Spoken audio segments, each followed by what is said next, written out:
About 25 years ago, an author named Mark Polanski wrote a book called Salt, A World History. On the cover was a giant white salt shaker like you'd see in a diner.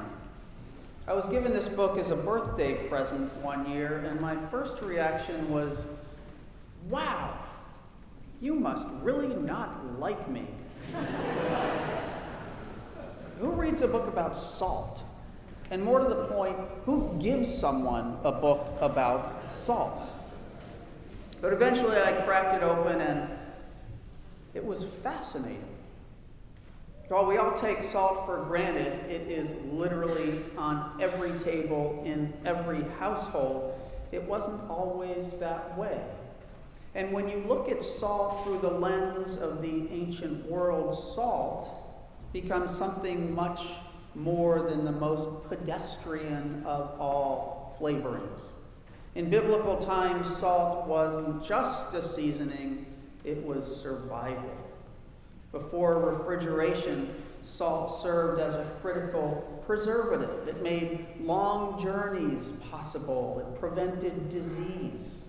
Entire trade routes, cities, and economies were built around it. Salt was such a highly valued commodity that Roman soldiers were paid in salt. The Latin word for salt, salarium, is where we get the word salary. And when we say someone is worth his salt, we are echoing the ancient economics of this mineral.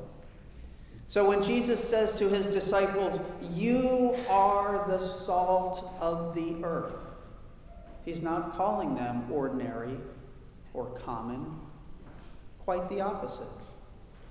Now, in our modern world, salt has become so ubiquitous that when we refer to someone being salt of the earth, we generally mean that they're regular, everyday people.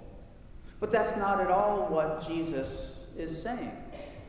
If Jesus was speaking today, he might need to add some modifiers to his statement. Something like, "You are the expensive pink Himalayan sea salt of the earth." In other words, you are valuable, essential, and life-giving. Because think about salt. Its value is only in its relationship to food. It doesn't do any good when it's sitting inside a salt shaker. But sprinkle some on your sunny side up eggs or your tater tots, and it changes things. In the same way, our value as followers of Jesus is fully realized in relationship to other people.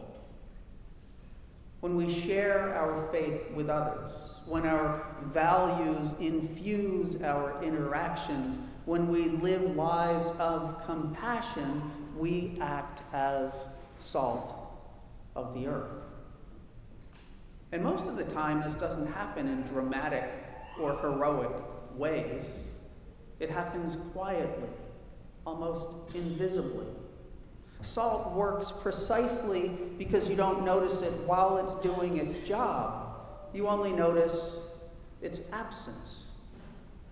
In the same way, living as salt isn't about drawing attention to ourselves or to our good works or shoving our faith in people's faces.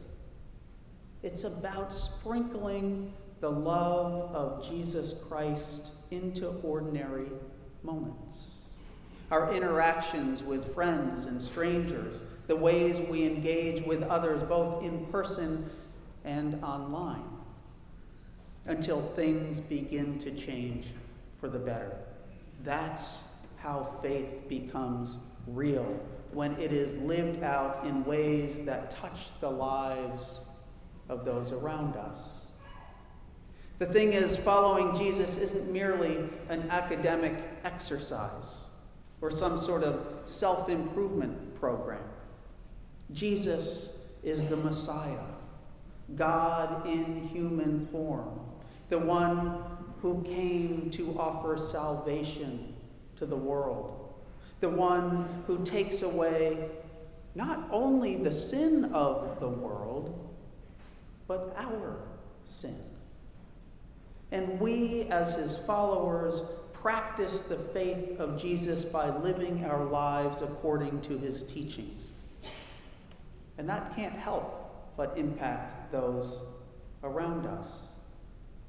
So actually practicing the faith of Jesus, not just learning about it or thinking about it, but acting upon it as people charged with being the salt of the earth, that's where the spiritual rubber meets the road. Yes, our faith is personal. Our individual relationships with Jesus are deeply personal. Jesus knows you in ways that no human being possibly could, and loves you anyway. But as intimate and personal as your faith may be, it can't exclusively be a private affair. Jesus doesn't give us this life-transforming faith and then tell us to lock it up in a safety deposit box. Instead, he invites us to receive his teachings and then engage with the world in ways that make him known. Everyone will know that you are my disciples, Jesus tells us, if you love one another. If you act as salt in this broken, hurting, and divided world. The question for us as a community and as individuals is, how do we do this? How do we act as the earth's salt? How do we, as followers of Jesus, live God-honoring lives in ways that impact those in our midst? Well, Matthew's gospel gives us a pretty clear direction here. The passage we heard this morning is a continuation of Jesus' Sermon on the Mount.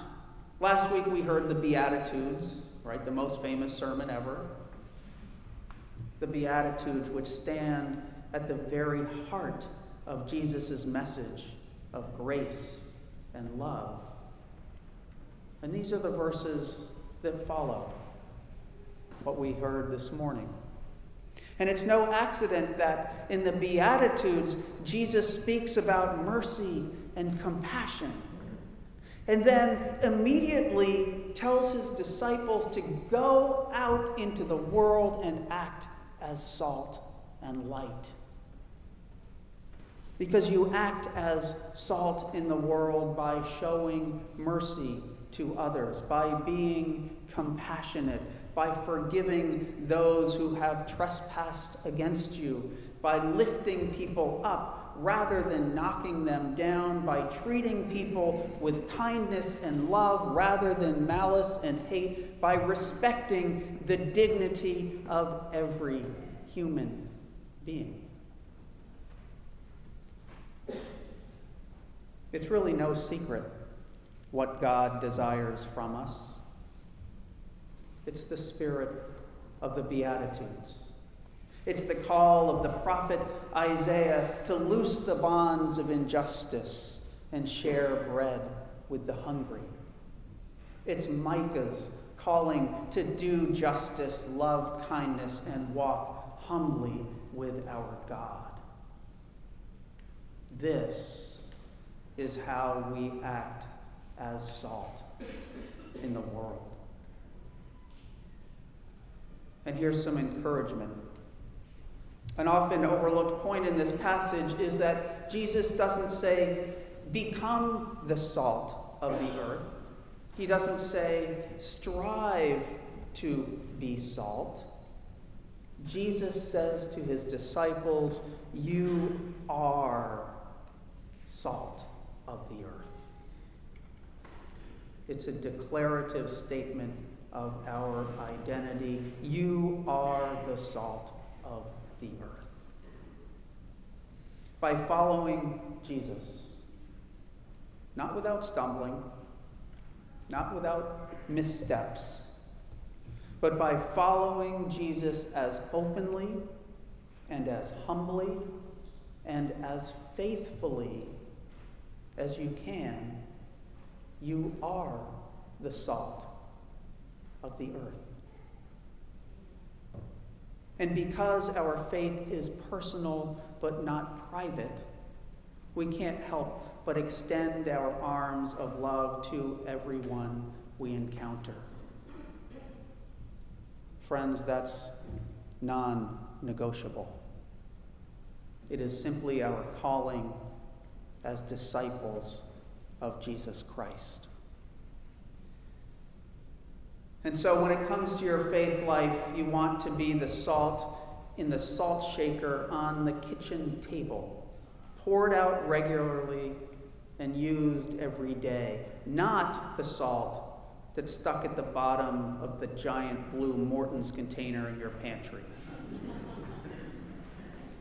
Be the salt that is used, the salt that makes a difference in people's lives, the salt that Jesus calls us to be.